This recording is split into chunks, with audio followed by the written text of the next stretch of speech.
ഈ തെരഞ്ഞെടുപ്പിൽ BJPയെ മാത്രമല്ല എല്ലാ പ്രവാചകരെയും ഞെട്ടിച്ചത് ഉത്തർപ്രദേശ് എന്ന് പറയുന്ന ഇന്ത്യയുടെ ഹൃദയഭൂമിയാണ്. ഉത്തർപ്രദേശിൽ പിടിച്ചാൽ ഇന്ത്യ പിടിക്കാം എന്നാണ് പൊതുവെ നമ്മുടെ പഴയൊരു ചൊല്ല്. ഇത്തവണ ഉത്തർപ്രദേശ് BJP തൂത്തുവാരും എന്നും, കഴിഞ്ഞ തവണ 65 സീറ്റാണ് കിട്ടിയത്, ഇത്തവണ 70 സീറ്റിലോളം മീതെ വരുമെന്നും NDA തൂത്തുവാരുമെന്നൊക്കെയായിരുന്നു പ്രവചനം. പക്ഷേ അവിടെ ഗ്രൗണ്ടിൽ കണ്ട കുറെ സത്യങ്ങളുണ്ട്.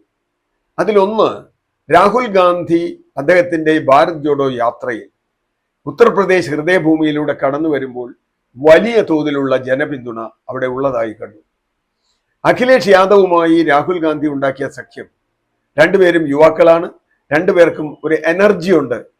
മറുവശത്ത് മോദിയാണെങ്കിലും യോഗി ആദിത്യനാഥ് ആണെങ്കിലും ജനങ്ങളെ വല്ലാതെ വെറുപ്പിച്ചിട്ടുണ്ട് എന്ന തോന്നലുണ്ടായി. പക്ഷേ പൊളിറ്റിക്കൽ പോൾ പണ്ഡിറ്റ്സ് ഒക്കെ പറഞ്ഞത് ഒരു കാരണവശാലും രക്ഷപ്പെടില്ല. UP വർഗീയമായി വേർതിരിഞ്ഞിരിക്കുന്നു, വിഭജിക്കപ്പെട്ടിരിക്കുന്നു എന്നാണ്. എന്നാൽ ഇപ്പോൾ UP എല്ലാവരെയും ഞെട്ടിച്ചുകൊണ്ട് ഏറ്റവും ഒടുവിൽ റിപ്പോർട്ട് കിട്ടുമ്പോൾ കൂടുതൽ 80-ൽ 42 സീറ്റ് ഇന്ത്യ മുന്നണിക്കും, അത് 38 താഴെ സീറ്റാണ് NDAക്കും കിട്ടിയിട്ടുള്ളത്. അത് ചെറിയ ഒരു കളിയല്ല. കാരണം അവിടെ നമ്മൾ കേട്ട ആദ്യത്തെ ഒരു വാർത്ത കേട്ടു, നരേന്ദ്രമോദി വാരണാസിയിൽ പിന്നിലാണ് എന്ന്. നരേന്ദ്രമോദി വാരണാസിയിൽ ഏതെങ്കിലും ഒരു ഘട്ടത്തിൽ ഒരു വോട്ടിന്റെ പിന്നിലായാൽ പോലും വാർത്തയാണ്. കാരണം 6 ലക്ഷം വോട്ടിന് ജയിക്കും, 5 ലക്ഷം വോട്ടിൽ കൂടുതൽ കഴിഞ്ഞ തവണ കിട്ടിയതാണ് എന്നൊക്കെ പറഞ്ഞ് അവിടെ വന്നതാണ്. വാരണാസിയെ ഞാൻ സ്വർഗതുല്യമാക്കി എന്നതാണ്. മുസ്ലിം വിരോധം പരമാവധി ഉണ്ടാക്കിയതാണ്. BSP ഉപയോഗിച്ച് കളിക്കാത്ത വൃത്തികെട്ട കളികളൊന്നുമില്ല. BSPയുടെ സ്ഥാനാർത്ഥികളെയൊക്കെ മാറ്റി നിർത്തി മുസ്ലിം സ്ഥാനാർത്ഥികളെയൊക്കെ നിർത്തി വോട്ട് വിഭജിപ്പിക്കുക എന്നുള്ളത്. കഴിഞ്ഞ തവണ SP സഖ്യത്തിൽ 10 സീറ്റ് പിടിച്ചവരാണ് BSP എന്നുകൂടി ഓർക്കുക. പക്ഷേ ആ തന്ത്രങ്ങളൊക്കെ പാളി. ഇതിൽ ചില വിജയങ്ങൾ വളരെ നിർണായകമാണ്. അതിൽ ഏറ്റവും പ്രധാനം ഫൈസാബാദ് എന്ന് പറയുന്ന മണ്ഡലത്തിലെ വിജയമാണ്. ഫൈസാബാദ് എന്ന മണ്ഡലത്തിൽ BJP പരാജയപ്പെട്ടിരിക്കുന്നു. ഫൈസാബാദ് എന്ന് പറഞ്ഞാൽ നമുക്ക് പെട്ടെന്ന് മനസ്സിലാവില്ല. രാമജന്മക്ഷേത്രം പണിതു എന്ന് അഭിമാനിച്ചുകൊണ്ട് ഇന്ത്യ മുഴുവൻ പ്രചരണം നടത്തി മോഡി.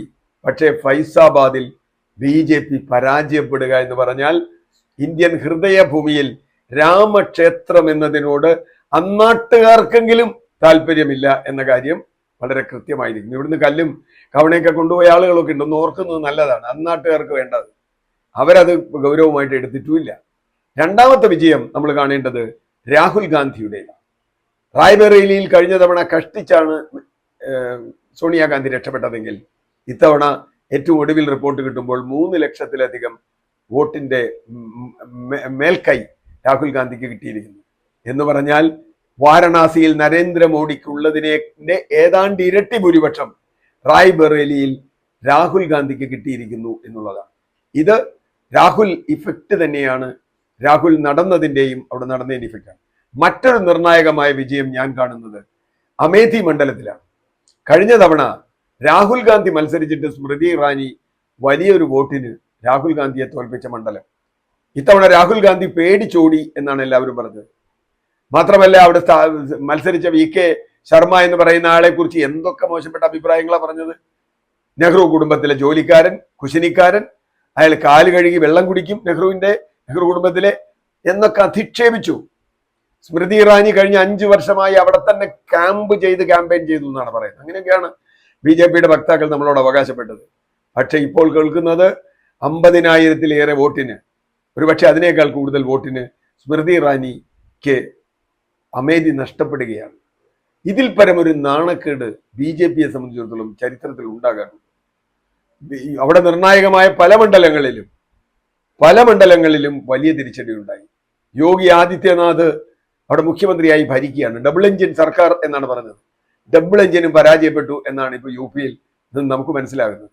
ചുരുക്കത്തിൽ UP നഷ്ടപ്പെടുക എന്ന് പറഞ്ഞാൽ മോദിയെ സംബന്ധിച്ചിടത്തോളം, BJPയെ സംബന്ധിച്ചിടത്തോളം ഇന്ത്യൻ ഭരണത്തിൽ അവരുടെ പിടി അയയുകയാണ് എന്ന് തന്നെയാണ്. അതിൽ നിർണായക പങ്ക് വഹിച്ചത് BSPയുടെ വോട്ട് കൃത്യമായി BSPക്ക് ചെയ്യാതെ ജനങ്ങൾ BJPയെ തോൽപ്പിക്കാൻ വേണ്ടി പ്രത്യേകിച്ചും ദളിത് വോട്ടുകൾ ചെയ്തു എന്ന് തന്നെയാണ്. അതുകൊണ്ട് തന്നെ BSP 0-മായി. BSPക്ക് ഒരു സീറ്റ് പോലും അവിടെയില്ല. അത് ഈ തെരഞ്ഞെടുപ്പിൽ നിർണായകമായി എന്ന് ഞാൻ കരുതുന്നു. അങ്ങനെ വരുമ്പോൾ വലിയൊരു വെല്ലുവിളി ഹിന്ദി ഹൃദയഭൂമിയിൽ യു പിയിൽ നിന്ന് ഉയർത്താൻ രാഹുൽ ഗാന്ധിക്കും അഖിലേഷ് യാദവിനും സഖ്യത്തിന് കഴിഞ്ഞിരിക്കുന്നു. ഇത് മുന്നോട്ട് പോയാൽ അവർ ഭരിക്കില്ലോ എന്നുള്ളത് രണ്ടാമത്തെ കാര്യം. ഇന്ത്യൻ രാഷ്ട്രീയത്തിൽ നിർണായകമായ മാറ്റമുണ്ടാകും. യോഗി അടുത്ത പ്രധാനമന്ത്രിയാകും എന്ന് അരവിന്ദ് കെജ്രിവാൾ അവിടെ പോയി പ്രസംഗിച്ചിരുന്നു. ഒരുപക്ഷെ ഇനി അതിന്റെ കൂടി ഫലമാണോ എന്നറിയില്ല. യോഗി പ്രധാനമന്ത്രിയാവേണ്ടതില്ല, ഞങ്ങളെ തന്നെ സഹിച്ചിട്ട് വയ്യ എന്നതുകൊണ്ടാവാം യു പിയിലെ ജനങ്ങൾ മോഡിക്കെതിരായി പോലും വോട്ട് ചെയ്തത് എന്ന് ഞാൻ കരുതുന്നു. മോഡി ഇഫക്റ്റ് ഇസ് സീറോ എന്നാണ് യു പിയും മറ്റു പല സംസ്ഥാനങ്ങളും നമ്മളോട് പറയുന്നത്.